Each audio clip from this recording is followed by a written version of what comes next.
welcome to the show my former boss. He's Forbes Media Chair, Steve Forbes. It's good to have you on, Steve. So, what do you make of this story, this breaking news? California state lawmakers now want to investigate California Governor Gavin Newsom. He reportedly gave a break, an exemption to California's new $20 minimum wage hike to his buddy, a mega donor, Greg Flynn, who owns Panera bread chains out there. Is that fair? Well, it's sort of, the old phrase, pay to play. This is pay to not pay. Pay the politician so you don't have to pay the workers. That guy figured out if you pay the politician, you don't have to, you can save money. It's cheaper than paying workers. And it's just so blatant.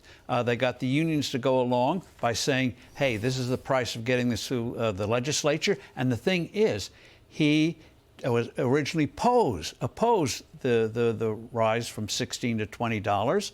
And so Gavin Newsom said, OK, I'll make an exemption. Suddenly the guy was on board. So this guy, Greg Flynn, he's the largest restaurant franchisee in the U.S. Yeah, he's a billionaire. And a billionaire, if not the world. I mean, he's got thousands of Applebee's, Pizza Hut, Taco Bell, Wendy's. He's donated tens of thousands to Governor Newsom, including to fight a recall push. Now, Gavin Newsom is thought to be a stand-in, potentially, if President Biden doesn't run again. It doesn't look like right now. But do you think this is damaging to Gavin Newsom?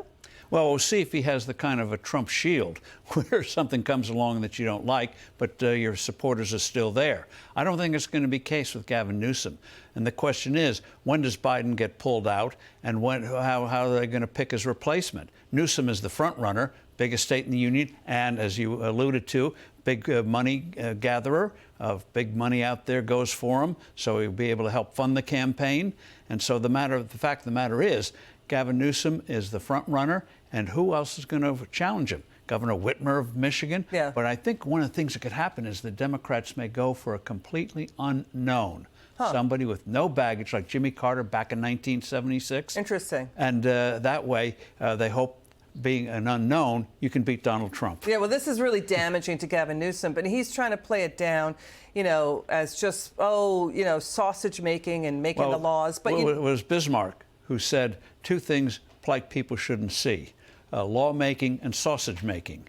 And they go right together. Yeah, it sure does. So, the governor told reporters, well, I'm just, just ignore this. This is just part of politics. Let's listen to what Gavin Newsom said when he was confronted about this late last year. Watch.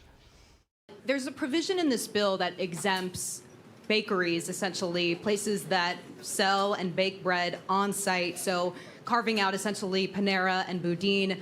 I wonder, why in the agreement did you all decide that those workers should not be within the umbrella of this? That's part of the sausage making that was part of 257, the original bill, and we went back and forth, and there was part of the negotiation. It's the nature of negotiation. Wait a minute. That's complete nonsense, because McDonald's is not exempt. They're going to get hit, every franchise location, something like $250,000 in extra costs. And forgive me, there's also more. It's Chipotle. All the fast food chains are going to get hit, but not Panera Bread, because Panera Bread's owner gave tens of thousands of dollars to Gavin Newsom's campaign. He's a mega donor. He's a high school classmate, too. The National Restaurants Association chief is now advising, fast food chain owners, listen, you need to have political relationships. Well, that just goes to show pay to play, or pay to not pay. In this case, not pay your workers. And the fact of the matter is, in terms of this whole thing, is what California is doing is completely unconstitutional. They've now set up a special board to dictate to restaurants how they manage their restaurants, what they pay their workers, working hours and things like that. Absolutely wrong, going to be thrown out by the courts. Yeah, this is going to be wild to see. This story's got legs. It's really hitting Gavin Newsom hard. Thank you so much, Steve, my boss. It's my former boss. It's good to see you and have you back on. Good to see you. Thank you. Okay, coming up, we've got American conservatives' value.